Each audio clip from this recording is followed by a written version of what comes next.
Cockroach जनता पार्टीचा आज संसदेवर मोर्चा आहे आणि आजपासून संसदेचं अधिवेशन विद्यार्थी संसदेवर मोर्चा काढणार आहे। जंतर मंतरवर अभिजित दिपके यांचं उपोषण सुरू आहे। जंतर मंतरवर पोलीस बंदोबस्तही वाढवलाय। वांगचूक यांचं उपोषण तसंच नीट पेपर फुटीवरून विरोधक संसदेत आक्रमक होणार आहे।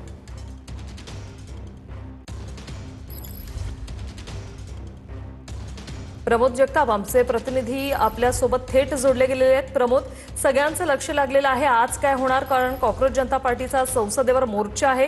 काय अपडेट, परवानगी मिळालेली आहे काय, कसा बंदोबस्त, काय सांगा?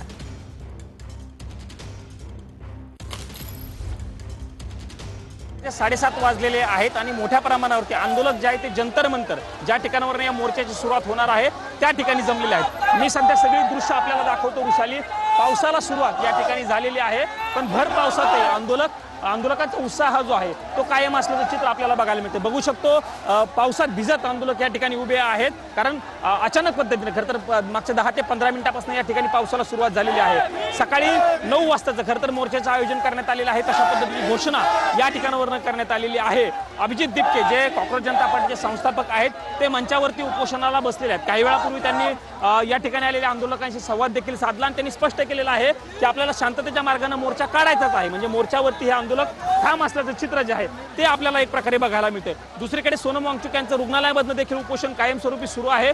असं असताना पोलिसांकडनं मात्र या मोर्चाला कुठल्याही पद्धतीची परवानगी दिली गेलेली नाहीये। दिल्ली पोलिसांकडनं रात्री वृषाली सांगितलं गेलं होतं की आमच्याकडे कुणीही परवानगी मागितलेली नाहीये, आम्ही कुणाला परवानगी दिलेली नाहीये, त्यामुळे मोर्चा न काढू देण्यावरती दिल्ली पोलीस ठाम असल्याचं बघायला मिळतं। या सगळ्याच्या पार्श्वभूमीवरती मोठा तगडा बंदोबस्त जो आहे या जंतर मंतर आणि सगळ्या परिसरामध्ये असल्याचं आपल्याला बघायला मिळते। वृषाली, जंतर मंतर पासून साधारणतः अर्धा किलोमीटर पाठीमागं बॅरिकेडिंग केली गेलेली आहे।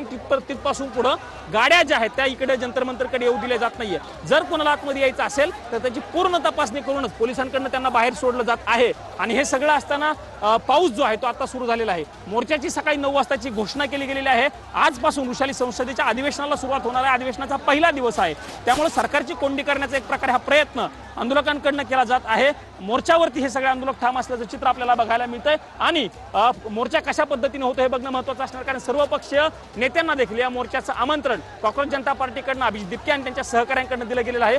बघावं लागणार आहे मोर्चा कशा पद्धतीने होतो। मात्र आंदोलक मोठ्या प्रमाणावरती जंतर मंतर या ठिकाणी जमलेले आहेत आणि पावसाची सुरुवात या ठिकाणी झाल्याचं चित्र आपल्याला बघायला मिळतं। वृषाली, धन्यवाद प्रमोद, तुम्ही दिलेल्या या सविस्तर अपडेटसाठी।